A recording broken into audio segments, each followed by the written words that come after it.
আসসালামু আলাইকুম। অবিরাম বাংলা সংবাদে সবাইকে স্বাগত জানাচ্ছি। আমি শারমিন সালাম। শুরুতেই বিআরবি কেবল সংবাদ শিরোনাম। রাশিয়া ইউক্রেন যুদ্ধ বন্ধের কোনো চুক্তি ছাড়াই শেষ হল ট্রাম্প পুতিনের বৈঠক। আলোচনা ফলপ্রসূ, দাবি মার্কিন প্রেসিডেন্টের। শান্তি প্রতিষ্ঠা চান রুশ প্রেসিডেন্ট। হিন্দু ধর্মের প্রবর্তক শ্রীকৃষ্ণের জন্মদিন আজ। ঢাকা সহ দেশের বিভিন্ন মন্দির, মঠ এবং মণ্ডপে শোভাযাত্রা ও পূজার আয়োজন। বাড়িতে বাড়িতে চলছে আরাধনা। ফরিদপুরে আলফাডাঙ্গায় মধুমতি নদীতে তীব্র ভাঙন। ঘরবাড়ি ও ফসলি জমি হারিয়ে নিঃস্ব অর্ধশতাধিক পরিবার। হুমকিতে স্কুল, মসজিদ সহ বহু স্থাপনা। এবং সংরক্ষণের অভাব ও গাছ মরে যাওয়ায় হারিয়ে যাচ্ছে বরিশালের ঐতিহ্যবাহী পেয়ারা বাগান। লোকসানের কারণে আমড়া চাষে ঝুঁকছেন অনেকে।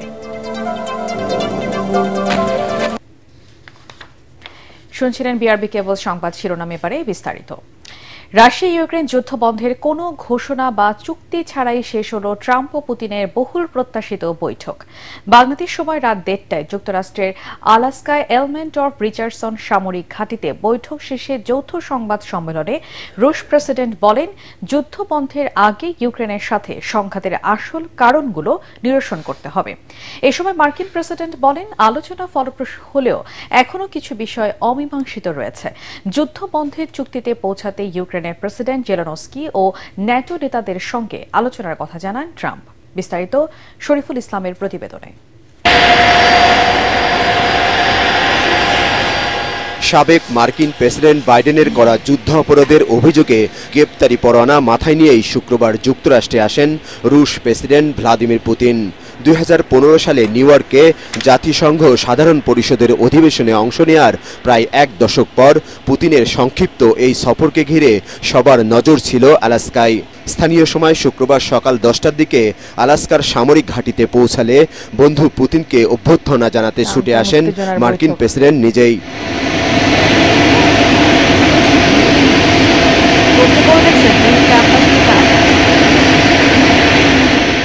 টানা প্রায় 3.5 ঘন্টার বৈঠকের পর যৌথ সংবাদ সম্মেলনে আসেন দুই নেতা। শুরুতেই পুতিনকে কথা বলার সুযোগ দেন মার্কিন এই ধনকুবের। রুশ প্রেসিডেন্ট তার বক্তব্যের সূচনাতেই ধন্যবাদ জানান ট্রাম্পকে। দুদেশের সম্পর্কের ভিত্তিগুলো সামনে আনেন পুতিন। ট্রাম্প তার দেশের সমৃদ্ধির বিষয়ে মনোযোগী, তবে তিনি এটাও বুঝেছেন রাশিয়ারও নিজের স্বার্থ রয়েছে। যুক্তরাষ্ট্র ও রাশিয়া মহাসাগরদের আলাদা হলেও তারা খুব কাছের প্রতিবেশী। পরে ইউক্রেনে সামরিক অভিযানের পটভূমি তুলে ধরেন বিশ্বের অন্যতম ক্ষমতাধর এই নেতা। ইউক্রেনের সাথে যুদ্ধ বন্ধে আমিও আন্তরিক। যদি দীর্ঘস্থায়ী কোনো চুক্তি করতে হয়, তাহলে যেসব কারণে আমি ইউক্রেনে হামলা চালিয়েছি সেই সমস্যার মূল উৎপাটন করতে হবে। সংবাদ সম্মেলনে যুক্তরাষ্ট্রের সঙ্গে রাশিয়ার সম্পর্কের অবনতি নিয়েও কথা বলেন রুশ প্রেসিডেন্ট। পুতিনের বক্তব্য শেষ হলে কথা বলা শুরু করেন ডোনাল্ড ট্রাম্প। আলোচনায় অনেক বিষয়ে একমত হলেও কোনো চুক্তি বা যুদ্ধ থামানোর ঘোষণা দেননি মার্কিন প্রেসিডেন্ট। আমাদের আলোচনা অনেক ফলপ্রসূ হয়েছে, কিন্তু আমরা শেষ পর্যায়ে পৌঁছাইনি। আমি এখন ইউক্রেনের প্রেসিডেন্ট ও ন্যাটো মিত্রদের সঙ্গে কথা বলবো। চুক্তি শেষ পর্যন্ত তাদের উপর নির্ভর করবে এবং তাদের রাজি হতে হবে। 2020 সালের নির্বাচনে যুক্তরাষ্ট্রের প্রেসিডেন্ট থাকলে ইউক্রেন যুদ্ধ শুরুই হতো না বলে দাবি করেন ট্রাম্প। আমি প্রেসিডেন্ট থাকলে রাশিয়ার সাথে ইউক্রেনের কখনোই যুদ্ধ লাগতে দিতাম না। এতে আমাদের অর্থনীতি এবং ইউরোপের অনেক ক্ষতি হয়েছে, যা আমরা দ্রুতই কাটিয়ে উঠতে চাই। 2022 সালে ইউক্রেনে সর্বাত্মক সামরিক অভিযান শুরু করে রাশিয়া। এই যুদ্ধ ঘিরে মস্কোর সঙ্গে যুক্তরাষ্ট্রের সম্পর্ক তলানিতে গিয়ে ঠেকে। যুদ্ধক্ষেত্রে রুশ বাহিনীকে প্রতিরোধের জন্য ইউক্রেনকে বিপুল আধুনিক সমরাস্ত্র সরবরাহ করে বাইডেন প্রশাসন। সেই সঙ্গে রাশিয়ার উপর নানা ধরনের নিষেধাজ্ঞা দেয় যুক্তরাষ্ট্র ও তার পশ্চিমা মিত্ররা। কার্যত রাশিয়াকে সারা দুনিয়া থেকে বিচ্ছিন্ন করে রাখার সর্বাত্মক চেষ্টা চালায় বাইডেন প্রশাসন। অবশেষে সেই সম্পর্কে কিছুটা জোড়া লাগালেন মার্কিন president Donald Trump. Shariful Islam, ATN Bangla. Hindu ধর্মের প্রবর্তক শ্রীকৃষ্ণের জন্মদিন আজ। জন্মাষ্টমী উপলক্ষে ঢাকা সহ দেশের বিভিন্ন মন্দির, মঠ ও পূজা মণ্ডপে শোভাযাত্রা, গীতাযজ্ঞ, কীর্তন, আরতি, প্রসাদ বিতরণ, ধর্মীয় আলোচনা ও বাড়িতে বাড়িতে আরাধনা চলছে। হিন্দু ধর্মাবলম্বীদের মতে প্রায় ৫,৫০০ বছর আগে ভাদ্র মাসের কৃষ্ণপক্ষের অষ্টমী তিথিতে মহাবতার শ্রীকৃষ্ণ পৃথিবীতে আসেন। অত্যাচারী ও দুর্জনের বিরুদ্ধে শান্তিপ্রিয় সাধুজনের অধিকার প্রতিষ্ঠার লক্ষ্যে কংসের কারাগারে জন্ম নেন তিনি। শিষ্টের পালন ও দুষ্টের দমনে তিনি ব্রতী ছিলেন। সত্য ও ন্যায় প্রতিষ্ঠার ক্ষেত্রে শ্রীকৃষ্ণ তাই ভগবানের আসনে অধিষ্ঠিত। জন্মাষ্টমী উপলক্ষে ঢাকেশ্বরী জাতীয় মন্দির মেলাঙ্গনে 2 দিন ব্যাপী অনুষ্ঠানের আয়োজন করেছে মহানগর সার্বজনীন পূজা কমিটি। সকাল 8টায় দেশ ও জাতির মঙ্গল কামনায় গীতাযজ্ঞ হয়। পরে ঢাকেশ্বরী মন্দির সংলগ্ন পলাশীর মোড়ে জন্মাষ্টমীর শোভাযাত্রা বের হবে। সাম্প্রদায়িক শক্তি যারা বাংলাদেশকে সামনের দিকে এগিয়ে নিতে বাধাগ্রস্ত করে তাদের বিনাশ হবে এবং শিষ্টের পালন হবে। যারা এই গণতান্ত্রিক মানুষ এই দেশের অগ্রযাত্রাকে সামনের দিকে নিয়ে যেতে চায় এবং যারা এই বাংলাদেশের পবিত্র দিনে সবাই হিন্দু, মুসলমান, বৌদ্ধ, খ্রিস্টান, উপজাতি, আদিবাসী, পাহাড়ি, সমতলভূমি মানুষ সুখে থাকুক, শান্তিতে থাকুক, আজকে ভগবান শ্রীকৃষ্ণের আমাদের প্রার্থনা। এই মুহূর্তে ঢাকেশ্বরী জাতীয় মন্দির এলাকায় আছেন সহকর্মী খায়রুল ইসলাম। সবশেষ জানতে সরাসরি চলে যাচ্ছি তার কাছে। খায়রুল, কি ধরনের আনুষ্ঠানিকতা চলছে ঢাকেশ্বরী মন্দিরে, আমাদেরকে জানান।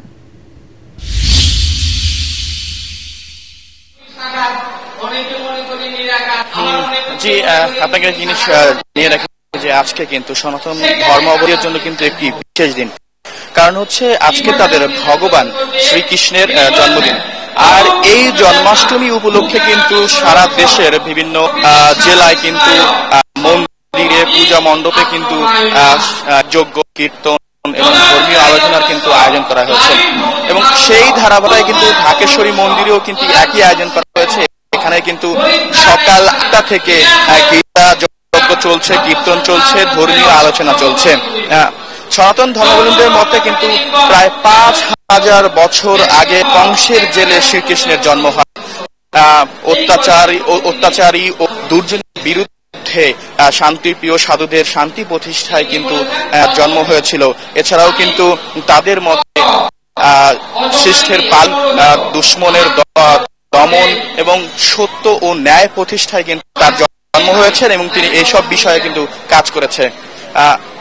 যে মূল আকর্ষণ ঐতিহাসিক শোভাযাত্রা, সেটা কিন্তু আসলে শুরু হবে বিকেল 3টার পর। আর সেই শোভাযাত্রাটি উদ্বোধন হবে ঢাকেশ্বরী মন্দিরের পলাশী মোড়ে। আর যেটি করবেন বাংলাদেশ সেনাবাহিনীর সেনাপ্রধান ওয়াকারুজ্জামান, তার সঙ্গে বিমান বাহিনীর প্রধান, নৌবাহিনীর প্রধান। এছাড়াও কিন্তু বিশেষ ব্যক্তিবর্গরাও কিন্তু সেখানে উপস্থিত থাকবেন হিন্দু ধর্মাবলম্বী কয়েক হাজার মানুষ। এই ছিল আমার কাছে ঢাকেশ্বরী মন্দির থেকে জন্মাষ্টমী উপলক্ষে সর্বশেষ খবর। খায়রুল, আপনাকে ধন্যবাদ। হঠাৎ করেই ফরিদপুরের আলফাডাঙ্গা উপজেলায় মধুমতি নদীতে তীব্র ভাঙন শুরু হয়েছে। ইতোমধ্যে নদী ভাঙনের শিকার হয়ে ঘরবাড়ি ও ফসলি জমি হারিয়ে নিঃস্ব হয়ে পড়েছেন অনেকেই। ভাঙনের তীব্রতা বেশি থাকায় রাতের ঘুম হারাম হয়ে গেছে নদী তীরবর্তী হাজারো পরিবারের। ফরিদপুর প্রতিনিধি কামরুজ্জামান সোহেলের পাঠানো তথ্য ও ছবিতে আরো জানাচ্ছেন আশিকুর রহমান। গেল কয়েকদিনে মধুমতি নদীর ভাঙনে আলফাডাঙ্গা উপজেলার টগরবন্ধ ইউনিয়নের শিকারপুর, টিটাপানাইর, কুমুরতিয়া, ইকরাইল ও টিটা গ্রামের অর্ধশতাধিক পরিবার হারিয়েছেন তাদের বাড়িঘর। ভাঙনের হুমকিতে রয়েছে আরও প্রায় 300 পরিবার। স্থানীয়রা জানান, টগরবন্ধ ইউনিয়নে ব্যাপক হারে ভাঙন শুরু হয়েছে। নদীতে পানি বাড়তে থাকায় ভাঙনের তীব্রতাও বেড়েছে। ইউনিয়নটির শিকারপুর, টিটাপানাইল, কুমুরতিয়া, ইকরাইল ও টিটা গ্রামের কয়েকশো পরিবারের রাতের ঘুম হারাম হয়ে গেছে। তাদের সবার চোখে মুখে দুশ্চিন্তার ছাপ। এইখানে মানুষ খেয়ে না খেয়ে জীবনযাপন করতেছে। নদীতে ভেঙে পুরো গ্রাম চলে গেছে। কোনো রাস্তা ঘাট কিছুই নাই। আজ দ্বীপের মধ্যে 40 বছরে এই এলাকার মানুষ বারবার ভাঙতেছে, পিছাচ্ছে, আবার এক সাইডে চর পড়তেছে, সেখানে যে কোনো রকম ঘর উঠতেছে আবার চলে যাচ্ছে। প্রত্যেক বছর বলা যে হ্যাঁ দিবানি, কিন্তু এটির জায়গায় আর বান্ধন হয় না। ভাঙনের কবলে পড়েছে ইকরাইল সরকারি প্রাথমিক বিদ্যালয়, 5টি গ্রামের 10টি জামে মসজিদ, একটি কলেজ, 2টি হাই স্কুল, 4টি সরকারি প্রাথমিক বিদ্যালয়, একটি দাখিল মাদ্রাসা, একটি কমিউনিটি ক্লিনিক, কয়েকটি কাঁচা সড়ক, ঈদগাহ, কবরস্থান সহ কয়েকশো একর ফসলি জমি, গাছপালা সহ গুরুত্বপূর্ণ স্থাপনা। ভাঙন ঠেকাতে জরুরি ভিত্তিতে কাজ শুরুর কথা জানালেন পানি উন্নয়ন বোর্ডের নির্বাহী প্রকৌশলী। আমাদের একটা বাজেট কনস্ট্যান্ট রয়েছে। আমরা সবচেয়ে ঝুঁকিপূর্ণ যে অংশটুক মানুষজনের বসতবাড়ি, স্কুল, মাদ্রাসা রক্ষার্থে যতটুকু করণীয়, আমরা ওই অংশটুকু আমরা আপৎকালীন ব্যবস্থা হিসেবে জিওএর মাধ্যমে আমরা কাজ শুরু করতে পারবো। প্রতি বছর ভাঙন রোধে শুধু আশ্বাসই পেয়েছেন স্থানীয়রা। এবার স্থায়ী ব্যবস্থা নেওয়া হবে বলে প্রত্যাশা মধুমতি নদী তীরবর্তী এলাকার মানুষের। Bureau report, ATN Bangla. খুলনায় কৃষি ব্যাংক রূপসাঘাট শাখার ভল্ট ভেঙে প্রায় 16 লাখ টাকা লুট করেছে দুর্বৃত্তরা। বৃহস্পতিবার বিকেল থেকে শুক্রবার রাতে যে কোনো সময় ওই এলাকার 3তলা ভবনের 2য় তলায় ব্যাংকের শাখায় এই ঘটনা ঘটে। তবে এর সাথে জড়িত কাউকে এখনও শনাক্ত বা গ্রেপ্তার করতে পারেনি পুলিশ। ঘটনাটি চুরি বলে দাবি করেছে তারা। ব্যাংকের ম্যানেজার কামরুল ইসলাম জানান, গত রাত 10টার দিকে তিনি জানতে পারেন ব্যাংকের গেটের তালা কেটে ও ভল্টের তালা ভেঙে টাকা নিয়ে গেছে। ভল্টের 16 লাখ টাকার বেশি টাকা ছিল। বর্তমানে ভল্টে 1400 টাকা পেয়েছেন তিনি। বাকি টাকা দুর্বৃত্তরা নিয়ে গেছে। ব্যাংকের পাহারায় 24 ঘন্টার জন্য 3 শিফটে গার্ড রয়েছে বলে জানান ম্যানেজার। রূপসা থানার ওসি জানান, ব্যাংক ও আশপাশের ভিডিও ফুটেজ সংগ্রহ করে চুরির ঘটনাটি খতিয়ে দেখা হচ্ছে। 16,00,000 টাকা ছিল, 1500 টাকা আছে, 1420 টাকা আছে, আর নাই, সব নিয়ে গেছে। যেটা আজকে বন্ধের দিন, তো এখানে কেউ ছিল না, তালা ভেঙে তাদের যে কিছু ভল্টে টাকা পয়সা ছিল, এরকম কিছু টাকা চুরি হয়েছে। সংরক্ষণের অভাব এবং গাছ মরে যাওয়ায় বরিশালের ঐতিহ্যবাহী বাংলা আপেল নামে খ্যাত পেয়ারা বাগান উজাড় হয়ে যাচ্ছে। লোকসানের কারণে পেয়ারা চাষ ছেড়ে আমড়া চাষে ঝুঁকছেন অনেকে। বরিশালে পেয়ারা বাগান কমে যাওয়ার কথা স্বীকার করেছে কৃষি বিভাগও। তারপরও ভরা মৌসুমে জমে উঠেছে এশিয়া মহাদেশের সবচেয়ে বড় ভীমরুলি ভাসমান পেয়ারার বাজার। সেই সাথে দেশি বিদেশি পর্যটকদের পদচারণায় মুখর এই বাজার। বরিশাল থেকে হুমায়ুন কবিরের পাঠানো তথ্য ও ছবিতে আরো জানাচ্ছেন কামরুজ্জামান রাজীব। প্রায় 200 বছর আগে বরিশালের বানারীপাড়া, ঝালকাঠির ভীমরুলি, পিরোজপুরের আটঘর ও কুরিয়ানার 26টি গ্রামে প্রায় 8000 একর জমি নিয়ে গড়ে ওঠে এশিয়া মহাদেশের সবচেয়ে বড় পেয়ারা বাগান। অনেক ইতিহাস ও ঐতিহ্যের সাক্ষী এই পেয়ারা বাগান। এখানে পেয়ারা চাষের সাথে জড়িত 20,000-এরও বেশি মানুষ। কিন্তু পেয়ারা সংরক্ষণের অভাব, গাছ মরে যাওয়া ও পোকার আক্রমণে হারিয়ে যাচ্ছে অনেক বাগান। কৃষকরা বলছেন, পেয়ারা চাষের লোকসান হয় তারা ছেড়ে দিচ্ছেন চাষাবাদ। গেল বারটা ভালো পেয়ারা ছিল, এবছর খুব কম। পেয়ারা বাগানে ফল কমায়, ফল ছোট হয়ে গেছে, জায়গায় উদ্ধার শক্তি নাই। কুচি থাও নেই, মুকুলে শীত পড়ে, শীত পড়লে পর পেয়ারা ফাটকে যায়, বড় বড় বসন্ত খাইটের মতো হয়, হয়ে ফাটকে যায়। এই আসলে দাম পাই না। সরকারের কাছে আবেদন, এর যদি একটা পদক্ষেপ নেয় সে, তাহলে হয়তো বা আমরা একটু ডেভেলপ হতে পারি। বরিশালের এই পেয়ারা বাগানকে ঘিরে ভীমরুলি, আটঘর ও কুরিয়ানায় গড়ে উঠেছে এশিয়া মহাদেশের সবচেয়ে বড় ভাসমান পেয়ারা বাজার ও পার্ক। নৌকায় করে হচ্ছে বেচা কেনা। শুধু তাই নয়, এখানে প্রতিদিন আসেন দেশি বিদেশি পর্যটক। তবে যোগাযোগ ব্যবস্থা খারাপ ও হোটেল রেস্টুরেন্ট না থাকায় দুর্ভোগ হয় তাদের। আমাদের এখানকার যে পেয়ারা, যেটাকে গইয়া বলে, এবং আমরা এটা হচ্ছে বিশ্ব সেরা, এর মতো আর কোথাও তুলনা হয়। রাস্তাটা উন্নয়ন করা উচিত, দর্শনার্থীদের জন্য বিশ্রামাগার, ওয়াশরুম একটু ডেভেলপ করা উচিত, নাই বললে চলে। সারা বাংলাদেশ থেকে অনেক মানুষ আসতেছে, বাট সেই ধরনের নিরাপত্তা ব্যবস্থা নাই। আমার কাছে এটার ঘাটতি মনে হয়েছে। কৃষি বিভাগ বলছে, পেয়ারা চাষ ধরে রাখতে এটিকে শিল্পে পরিণত করতে হবে। লেবার কস্ট বেড়ে যাওয়ায় আমার অঞ্চলের কৃষক এখন উৎসাহী হচ্ছে না। যে পরিমাণ প্রণোদনা দিয়ে তাকে টিকিয়ে রাখা দরকার, কিন্তু তার চেয়েও কৃষক উপকৃত হবে যদি পেয়ারা সংরক্ষণের ব্যবস্থা করা যায়। আমরা উদ্যোক্তন কর্তৃপক্ষের কাছে জিনিসটি আমরা এই করি, আস্তে আস্তে একদিন হবে, তখন কৃষক লাভের মুখ দেখবে এবং বরিশালের সে আমরা পেয়ারা এই ঐতিহ্যে আবার ফিরে আসবে। এই বরিশাল অঞ্চলে দুটি জিআই পণ্য। বরিশালের ঐতিহ্যবাহী এই পেয়ারা বাগান রক্ষায় সরকার প্রয়োজনীয় ব্যবস্থা নেবে বলে প্রত্যাশা দক্ষিণাঞ্চলবাসীর। কামরুজ্জামান রাজীব, এটিএন বাংলা। নোয়াখালীর কবিরহাটে এক যুবলীগ নেতা এবং ইমাম মুয়াজ্জিন সহ 3 জনকে আটক করেছে পুলিশ। বঙ্গবন্ধু শেখ মুজিবুর রহমানের 50তম শাহাদাত বার্ষিকীতে কার্যক্রম নিষিদ্ধ হওয়া আওয়ামী লীগের অঙ্গ সংগঠনের উদ্যোগে বিরাট মাহফিলের আয়োজন করায় তাদের আটক করা হয়। গতরাত 8টার দিকে উপজেলার চাপরাশিরহাট ইউনিয়নের সাতবাড়িয়া জামে মসজিদ এলাকা থেকে তাদের আটক করা হয়। চাপরাশিরহাট ইউনিয়নের সাতবাড়িয়া এলাকার সাবেক ছাত্রলীগ নেতা স্বপন মোল্লা স্মৃতি ফাউন্ডেশনের ব্যানারে 9 নম্বর ওয়ার্ডের ছাত্রলীগ যুবলীগ এই কর্মসূচির আয়োজন করে। পার্শ্ববর্তী সাতবাড়িয়া জামে মসজিদের ইমাম মুয়াজ্জির ওই মিলাদ ও দোয়া মাহফিল পরিচালনা করেন। দলীয় নেতাকর্মীরা মিলাদ ও দোয়া মাহফিলে একটি ভিডিও ফেসবুকে শেয়ার দেয়। কবিরহাট থানার ভারপ্রাপ্ত কর্মকর্তা শাহিন মিয়া জানান, জামাতের সহযোগিতায় তাদেরকে আটক করা হয়েছে। এবারে আন্তর্জাতিক সংবাদ।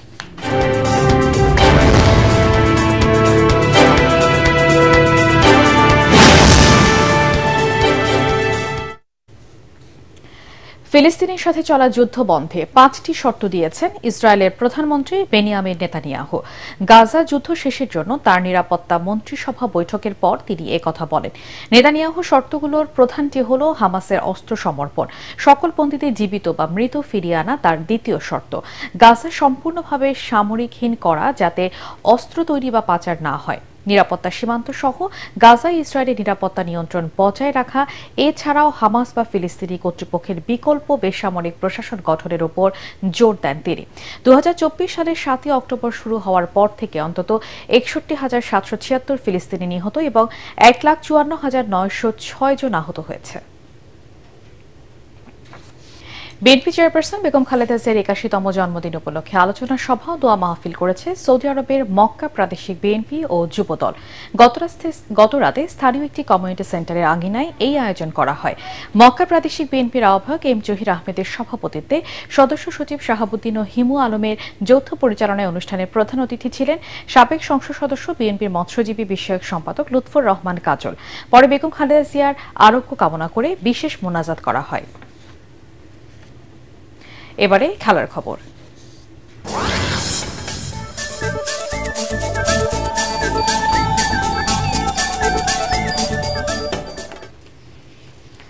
বাংলাদেশ ক্রিকেট দলের জন্য স্থায়ী মনোবিদ নিয়োগের পরিকল্পনা করছে বাংলাদেশ ক্রিকেট বোর্ড। খণ্ডকালীন সময়ের জন্য আসা মনোবিদ ডেভিড স্কটের সঙ্গে দীর্ঘমেয়াদী চুক্তির কথা ভাবছে বিসিবি।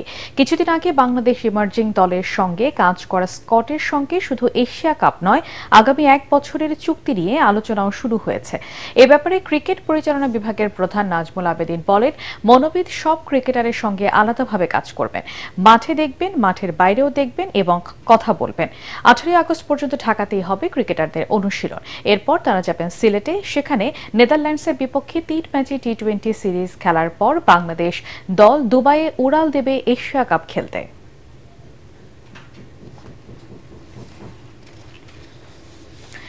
একটি ঘোষণা। এটিএন বাংলার নাম ব্যবহার করে সাংবাদিক পরিচয়ে কতিপয় ব্যক্তির বিরুদ্ধে সংবাদ সংগ্রহের নামে দেশের বিভিন্ন স্থানে চাঁদাবাজির অভিযোগ পাওয়া যাচ্ছে। এ ধরনের চাঁদাবাজ ও ভুয়া নাম ব্যবহারকারীদের নিকটস্থ থানায় সোপর্দ করার জন্য অনুরোধ জানাচ্ছে এটিএন বাংলা কর্তৃপক্ষ। এছাড়াও প্রতিষ্ঠানটিতে সাংবাদিক ও জনবল নিয়োগের ভুয়া বিজ্ঞাপন দিয়ে একটি চক্র প্রতারণা করছে। বর্তমানে এটিএন বাংলায় কোনো ধরনের নিয়োগ প্রক্রিয়া চলছে না। নিয়োগ নিয়ে কারোর সাথে আর্থিক লেনদেন না করার অনুরোধ জানাচ্ছে এটিএন বাংলা কর্তৃপক্ষ। শেষ করার আগে বিআরবি কেবল সংবাদ শিরোনাম আরেকবার। রাশিয়া ইউক্রেন যুদ্ধ বন্ধের কোনো চুক্তি ছাড়াই শেষ হল ট্রাম্প পুতিনের বৈঠক। আলোচনা ফলপ্রসূ দাবি মার্কিন প্রেসিডেন্টের। শান্তি প্রতিষ্ঠা চান রুশ প্রেসিডেন্ট। হিন্দু ধর্মের প্রবর্তক শ্রীকৃষ্ণের জন্মদিন আজ। ঢাকা সহ দেশে বিভিন্ন মন্দির, মঠ এবং মণ্ডপে শোভাযাত্রা ও পূজার আয়োজন। বাড়িতে বাড়িতে চলছে আরাধনা। ফরিদপুরের আলফাডাঙ্গায় মধুমতি নদীতে তীব্র ভাঙন, ঘর বাড়ি ও ফসলি জমি হারিয়ে নিঃস্ব শতাধিক পরিবার। হুমকিতে স্কুল, মসজিদ সহ বহু স্থাপনা। এবং সংরক্ষণের অভাব ও গাছ মরে যাওয়ায় হারিয়ে যাচ্ছে বরিশালের ঐতিহ্যবাহী পেয়ারা বাগান। লোকসানের কারণে আমড়া চাষে ঝুঁকছেন অনেকে। পরবর্তী সংবাদ দেখার আমন্ত্রণ জানিয়ে এখনকার মতো শেষ করছি। এটিএন বাংলা সংবাদ ইউটিউবে দেখতে ব্রাউজ করুন youtube/ATN Bangla News।